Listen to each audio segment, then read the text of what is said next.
So ang ginawa natin, yun, pinalitan natin ang battery.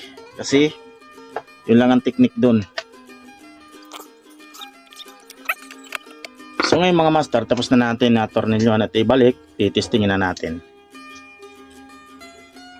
Bluetooth mode. Okay, ayos na mga master. So paano? Yun lang ang technique mga master sa mga mabilis malubat na Bluetooth speaker. Kahit bagong bili lang, tapos wala pang isang oras or kalahating oras, lubat agad. Ang technique dyan, palitan nyo lang ng battery, yung branded na battery. Kasi yung generic na battery, mabilis talagang malubat, tapos mababa yung capacity. So palitan nyo lang ng mas mataas na capacity dito. Yun lang. Maraming salamat sa inyong solid na pagsuporta dyan, panonood.